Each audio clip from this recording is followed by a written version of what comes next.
Hey everybody, it's Jason Blaha here, and today I want to chat with you guys a little bit about the importance of lifting calm and recovery. And it's not just me that has this opinion. I know some very elite top level lifters who share this opinion, some actual clinical researchers who share this opinion. So it's not just my opinion here. And that is that for recovery purposes, calm lifting matters.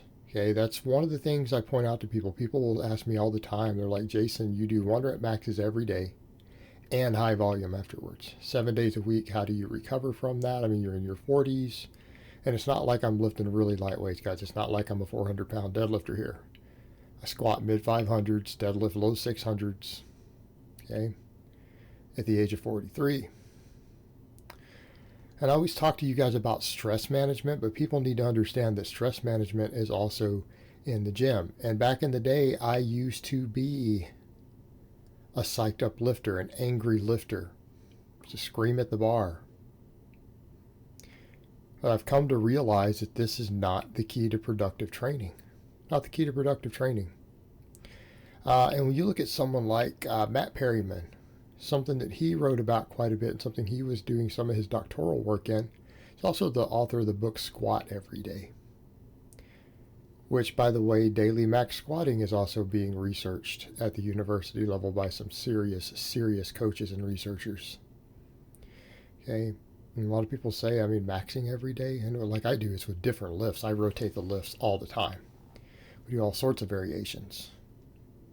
All right, I have 30 different movements that I max out on. So how do we get away with it? Being calm. And Matt Perryman's data actually showed that when hitting heavy lifts or training in general, that irrespective of just the weight moved, that psychological arousal and stimulus, right? Psychological arousal and high stimulation impacted recovery negatively. And not because you were stronger or lifted more weight, but even when the exact same weight was lifted for the exact same number of reps, identical workloads, and the same person, that recovery was far more compromised the more psyched up you were, the more you screamed. Okay? It has its own recovery component. So in other words, if you calmly squat 500 pounds, calm and collect and chill, versus if you psych yourself up, slap yourself, scream, crank the Slayer up, you're going to recover faster. You're going to recover faster from the calm 500-pound squat, even though you did the exact same thing. All right, this matters. And at a certain point for a lot of lifters, this becomes a matter of maturity. Learning to be emotionally detached. The same thing I actually had on my wall, on my private wall. Powerlifter Ryan DeWitt, who has been an elite bench presser, talking like a 580 raw bench press before. In comp. I mean, the guy's strong. He actually kind of told a story, and I was talking about this on my wall the other day. He posts in my comments all the time, by the way, down below. You guys know Ryan. That he went one of his first meets early on at a bench press meet. He was getting all psyched up, and he said he had an older lifter stop and tell him, why are you doing that? All you're doing is wasting energy. Save it for the bar. And he listened to him, and he did it, and he came in and hit PRs. Calmly. So there's something to that. So what am I talking about here? I'm talking about being in a Zen-like state when you lift. Focus. Control. All right, lifting is not hardcore. Look, I like to present that, and I think it's funny because I'm so calm, but I present to you guys all the time that, orc mode, and we do the chains and the heavy lifts, and especially chains. Change is a big part of the orc mode. It's about mindset. It's about going to work, right? Because change, it makes you think of being in an industrial environment or in Orgrimmar, if you play WoW and you do orcs, okay? But the lifting itself, the training itself should be calm. Training isn't hardcore. Training doesn't require you to psych yourself up. It's not that hard. And when you're psychologically aroused, you make mistakes on big lifts. Okay? Why do most people have bad form when they go to attempt a heavy lift? Is it because they grind it because it was heavy? No, because they get all psyched up. They develop bad habits. They can't think. They can't move their body through the right position. Instead of focusing and being in the moment. Being in the moment. Being hyper aware of everything that you are doing. Okay? Guys who bend their arms on a deadlift, I can tell you right now, they're not hyper aware. Right? That is not being in the moment and knowing what you're doing. That's being psyched up.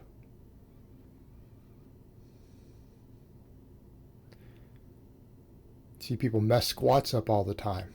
Their squat form gets messed up. Bench gets messed up because they're psyched up. Makes you make mistakes. Doesn't make you stronger. You're as strong as you are, okay? Either you're generating maximum force or you aren't. You know how you get good at maxing out? By maxing out. Not by freaking out and trying to get as much adrenaline response as possible. When you practice maxing out, like I do every day, you can max calmly. You can hit 100% of your strength calm and focused. And you know what? When you miss a lift, when you're aroused, it devastates you. When you're calm, when I get you guys see me get stapled under a max squat, I get out from under it, even if it floors me and I'm stumbling, crawling out from under that bar for a moment because I've just been floored. It drove me into the ground like a hammer driving a nail. I don't get upset. You stay calm, you stay collect, you stay chill, and you finish your workout. You don't let it get to you. Why? Because you're not emotionally attached. You're in the moment. Like Bruce Lee used to say, be like water. He was quite an interesting philosopher. Whether you love him or hate him, the guy was an interesting philosopher, had an interesting way of looking at things. I think that could apply to training. Some of what he says absolutely can apply to training. And that was a master of his discipline at the time. He was a master of his art.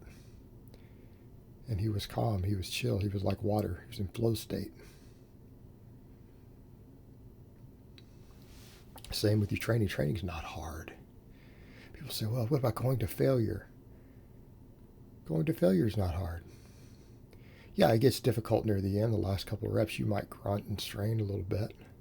But you know what reaching failure means? It doesn't mean, oh, all you bro forced reps. That's stupidity.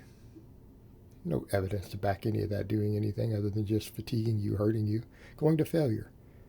What does failure mean? It means the weight stops moving.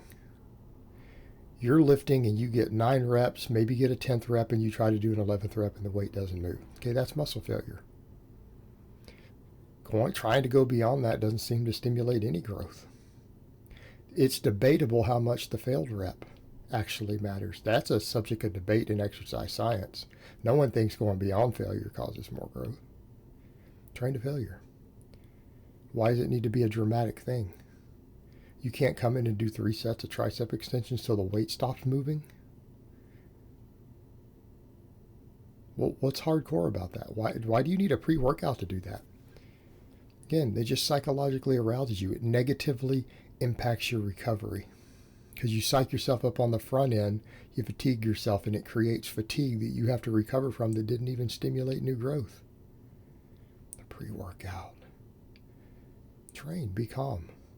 Be collect, be in the moment. The same thing. If you're going to take sets to failure, you really want shitty, grindy form? Do you really want your form to be breaking down and to have to flop because you're all psyched up trying to get one more rep? Well, you can't lift it.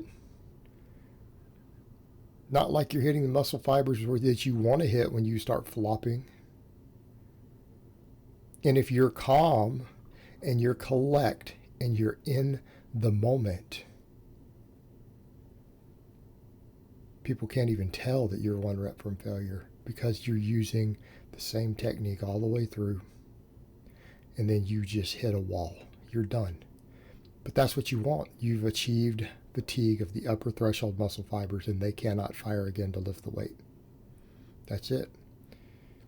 You've done all that set is going to do for you in terms of stimulus. Because any cheating or flopping that you do to make the weight lighter isn't firing the upper threshold fibers anymore, is it? They're already done. Right? So why does it need to be hardcore? Why can't you just lift? Same thing, you guys see me grind through there. Do you think that was excitement? Or do you think I was just focused and realizing the movement I needed to do to continue to push through? Hey, we get good at lifting maximum weights because we practice lifting maximum weights. We just learn how to strain, right? We learn how to coordinate ourselves. We learn how to push through the sticking points. That's a calm thing. That's a focus thing. That's a mental thing. You can achieve that without destroying your recovery. So that's how I train the way I do every day.